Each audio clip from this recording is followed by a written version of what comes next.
हमारे पूज्य स्वामी जी ने, जगत गुरु जी ने एक बात बहुत अच्छी कही, आप लोगों ने तो जरूर ध्यान दिया है, पर हम पुनः आपको स्मरण करा रहे हैं।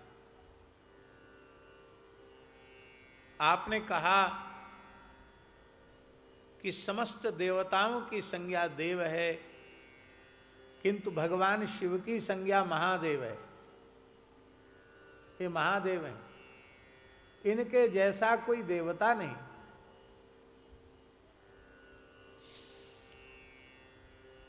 33 कोटि देवता आपने बताए, वे सब देव हैं, पर शिवजी महादेव हैं। हमारे वैदिक सनातन धर्म के अनुसार पंचदेवोपासन में ही समस्त देवोपासना का अंतर्भाव हो जाता है। गणपति, सूर्य, शक्ति, शिव और नारायण, ये पंचदेव हैं। अब बहुत ध्यान से सुने, इन पंचदेवों में शिवजी स्वयं एक देव हो गए। ध्यान देकर सुने। और उन पंचदेव में एक गणपति हैं, वो उनके पुत्र ही हो गए। और एक शक्ति हैं, वो उनकी आह्लादनी शक्ति गृहिणी भगवती जगदम्बा पार्वती हो गई। तो एक स्वयं, एक उनकी अर्धांगिनी, एक उनके पुत्र, 3 स्वयं हो गए। और सूर्य तो उनके नेत्र हैं, तो चौथे सूर्य भी हो गए। अब बचे कौन? श्री नारायण। वह नारायण तो शिव का अंतःकरण ही है, शिव की आत्मा ही है, शिव का हृदय ही है। शिवस्य हृदयम विष्णु, विष्णोश्च हृदयम शिवा। शिव का हृदय विष्णु है और विष्णु का हृदय शिव है। इसी शिव पुराण को उठाकर देखो तो भगवान नारायण के जैसा कोई शैव नहीं। नवनीतोपम अत्यंत सुंदर चित्त को देख करके हैं, उनके मन रूपी माखन को देख करके हमारे माखन चोर पंढरीनाथ भी लालायित हो गए। और उन्होंने कहा कि हमारी आत्मा शिव के तो ये उपासक हैं ही, अब हम भी इनको अपनी ओर आकृष्ट कर लेते हैं। और भगवान पंढरीनाथ ने आपके पूर्वाचार्य चरण को प्रत्यक्ष दर्शन दिया। और फिर तो ऐसा प्रेम हुआ कि स्वयं आप इस महाराष्ट्र की धरती पर ही आप बस गए।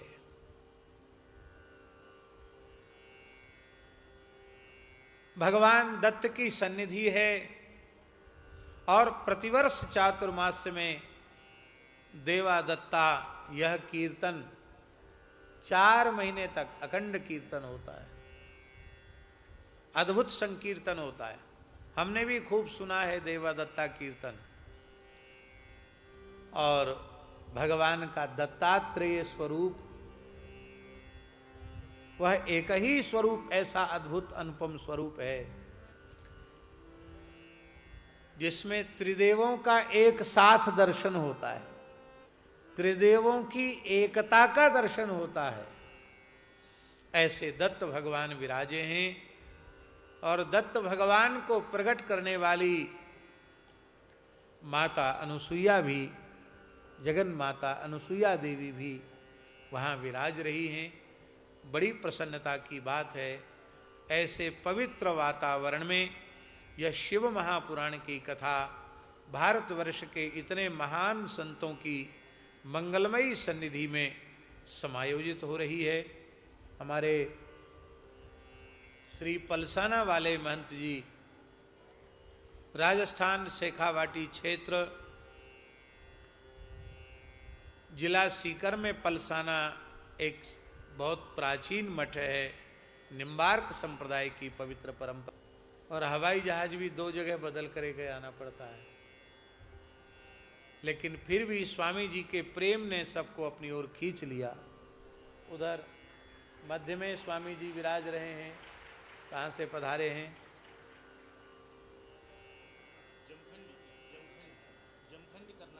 जमखंडी कर्नाटक से लिंगायत परंपरा के पूज्य स्वामी जी पधारे हैं। उनके निकट एक महान संत विराज रहे हैं। बद्रीनाथ के श्री पुजारी जी, बद्रीनाथ के संत भगवान पधारे हैं। और उधर बिल्कुल निकट में जो विराज रहे हैं छत्रपति जी के, वो हमारे उत्तर काशी के श्री उत्तर काशी विश्वनाथ भगवान के अर्चक पूज्य पुजारी जी विराज रहे हैं। गंगोत्री के भी पुजारी जी विराज रहे हैं। तो ये सब सौभाग्य है। आप ऐसा समझें कि इन संतों के रूप में वह तीर्थ आकर यहाँ विराजे।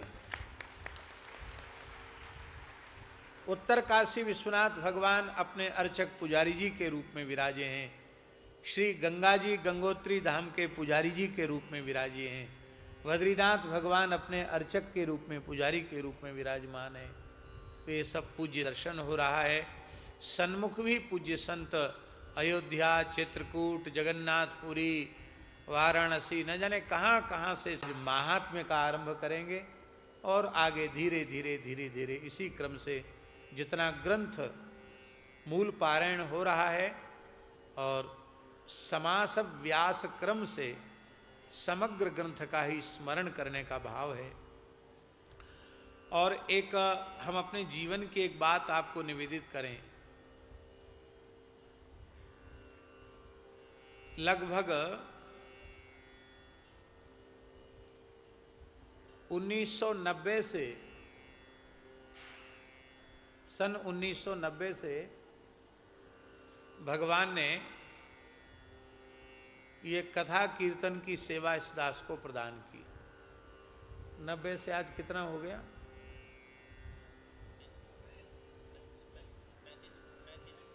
35 वर्ष हो गए।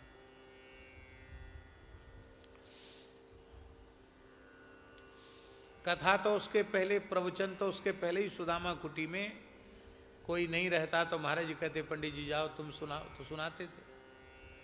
पर पुराण का वाचन सबसे पहले हमने अपने जीवन में, पुराण का वाचन सबसे पहले अपने जीवन में संभवतः 1990 में किया। और वह भी सबसे पहले शिव पुराण का ही वाचन किया। अपने जीवन का आरंभ ही शिव पुराण से। श्रीमद् भागवत की कथा फिर 1992 में कही, लेकिन पुराण की सबसे पहली कथा शिव पुराण की गई। हमारे पूज्य गुरुदेव श्री पहाड़ी बाबा महाराज, उनके यहाँ एक भगत आ गया। सावन का महीना था।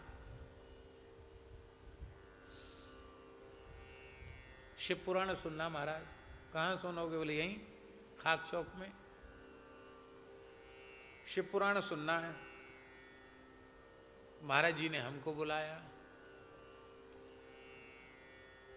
पंचांग देखा, मुहूर्त देखा, और बिना पंचांग देखे कोई काम नहीं करते थे महाराज जी। पंचांग देखा, हमारा चंद्रमा देखा, नक्षत्र देखा, जजमान का देखा। महाराज जी की फ्लाइट का समय है, इसलिए महाराज जी को जाना पड़ेगा। पर आपकी उपस्थिति से मल्लिकार्जुन भगवान की कृपा करुणा हम सब लोगों को प्राप्त हो गई। हम धन्य हुए। और आपसे आग्रह है कि कभी आप वृंदावन भी पधारें।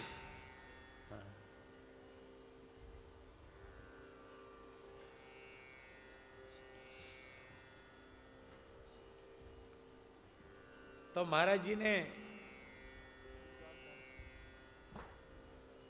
व्यास जी मुहूर्त शोधन कर दिया और बोले परसों का मुहूर्त बहुत बढ़िया है, न पक्षांतर है न मासांतर है। 11 दिन में तुमको शिव पुराण की कथा कहनी है और पाठ भी तुम्ही को करना हो, कथा भी तुम्ही को कहनी।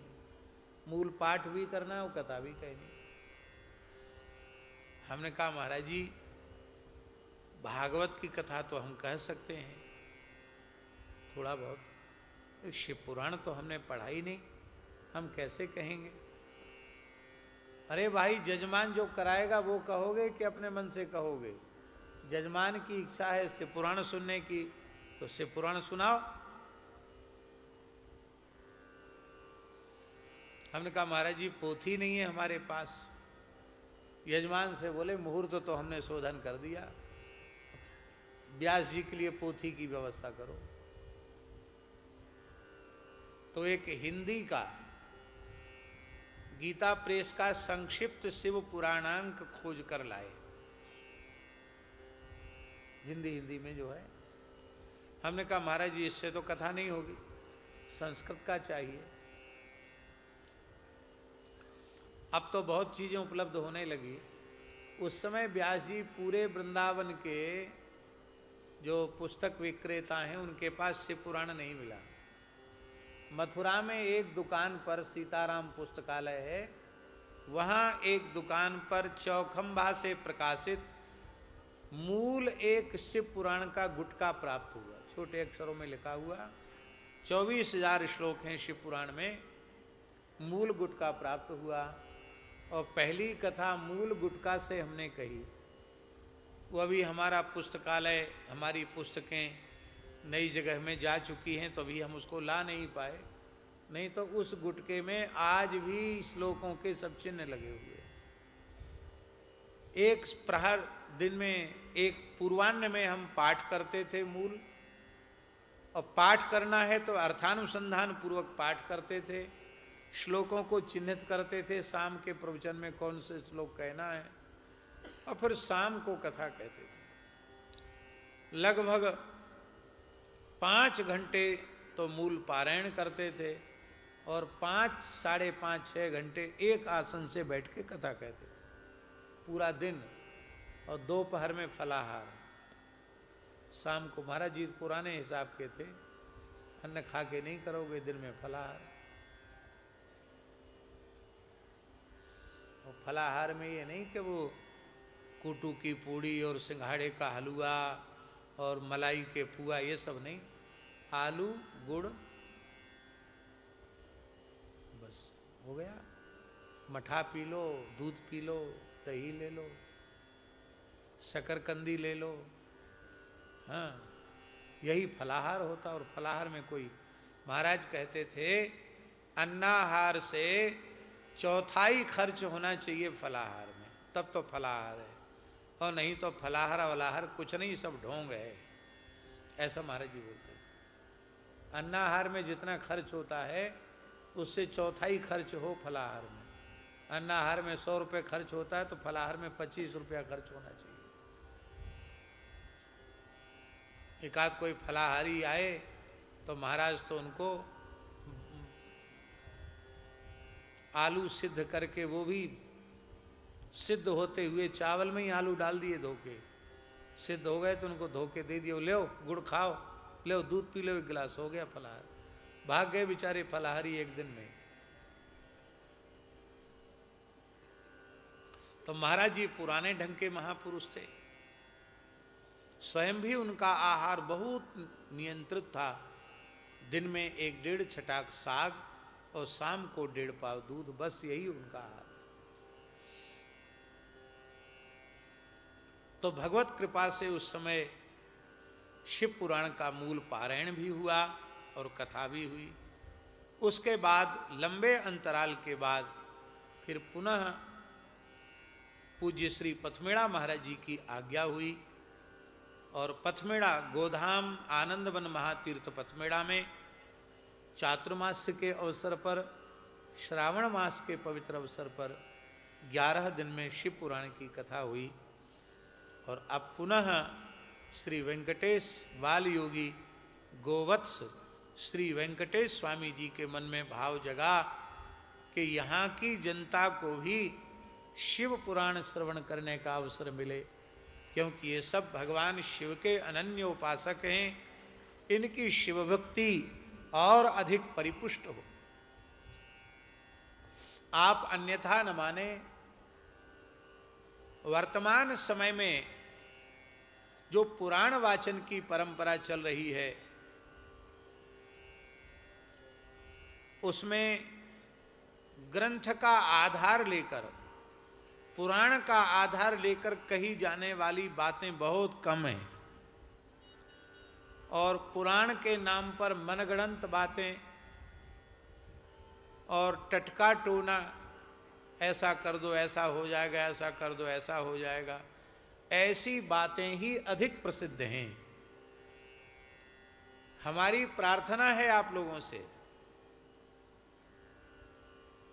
कि आप लोग यदि किसी पुराण को, शिव पुराण को ही आप समझना चाहते हैं, तो गीता प्रेस गोरखपुर से संक्षिप्त शिव पुराणांक प्रकाशित है।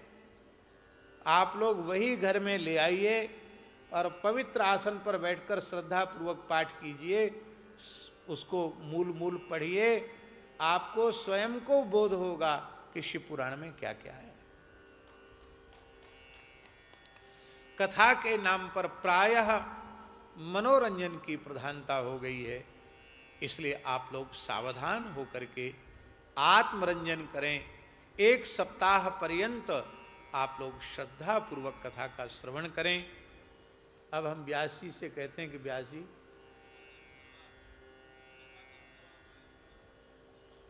ठीक। ओम श्री शांब शिवाय नमः। श्री गणेशाय नमः।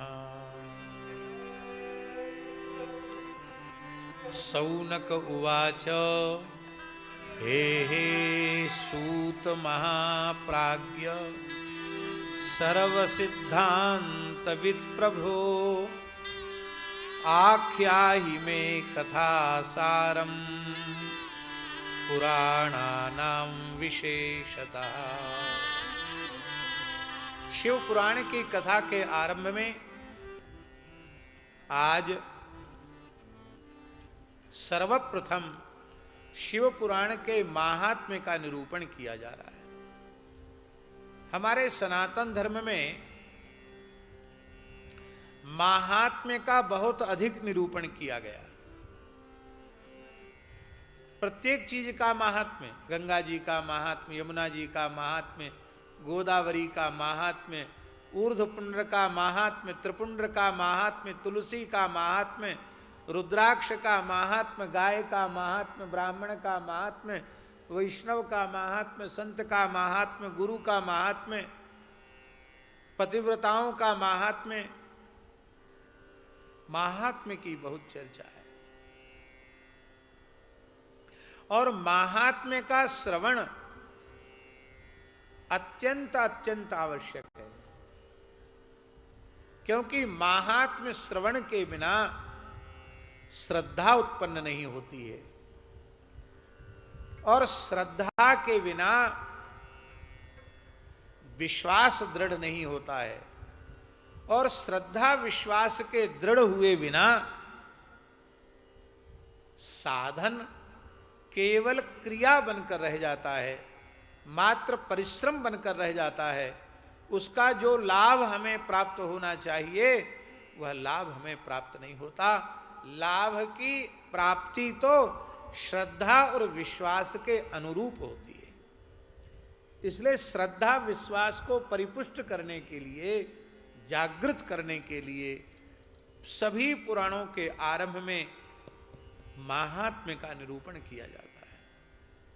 हम लोग भागवत की कथा सुनते हैं तो उसके आरंभ में महात्म्य का निरूपण, किसी भी पुराण की कथा, और सभी पुराणों के महात्म्य की चर्चा स्कंद पुराण में है। पद्म पुराण में भी कुछ पुराणों का महात्म्य है, पर स्कंद पुराण में विशेष रूप में शिव महापुराण का जो महात्म्य है वो स्कंद पुराणांतर्गत है।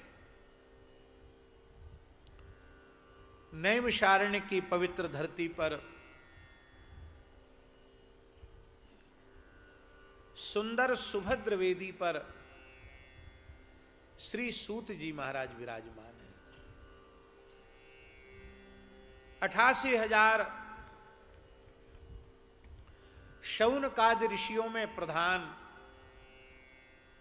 88,000 ऋषियों में प्रधान कुलाधिपति जो महर्षि शौनक जी हैं, उन शौनक जी ने श्री सूत जी से पूछना आरंभ किया कि हे भगवान, आप भगवान कृष्ण द्वैपायन भगवान वेदव्यास के अत्यंत प्रिय योग्य शिष्य हैं, संपूर्ण सिद्धांतों के ज्ञाता हैं। आपकी वाणी से हमें अनेकों पुराणों के श्रवण का सौभाग्य प्राप्त हुआ है।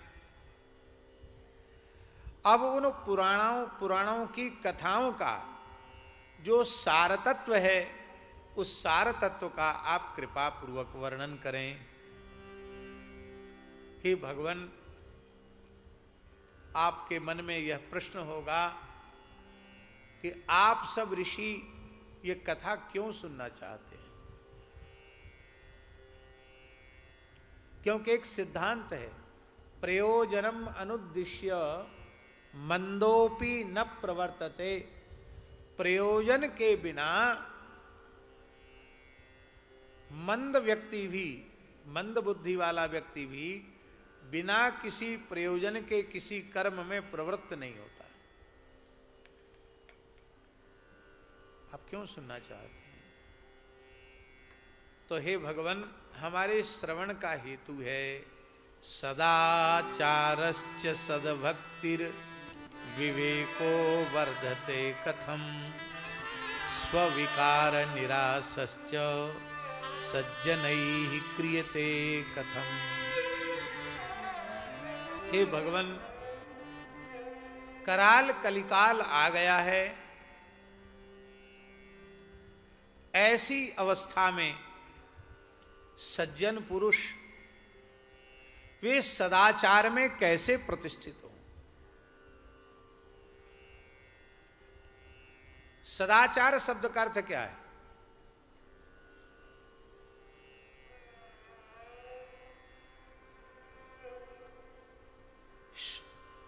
यहां रामचंद्र दास जी के पास आकर इधर बैठ जाएं, वेंकट स्वामी जी इधर बैठ जाएं, जहां अच्युत दास जी बैठे हैं जगन्नाथपुरी वाले। आप थोड़ा पीछे हो जाओ, उनको आगे बिठाओ। हाँ, बस बस बस, यहीं बिराजे। अब हमें सीधे दर्शन हो रहा है।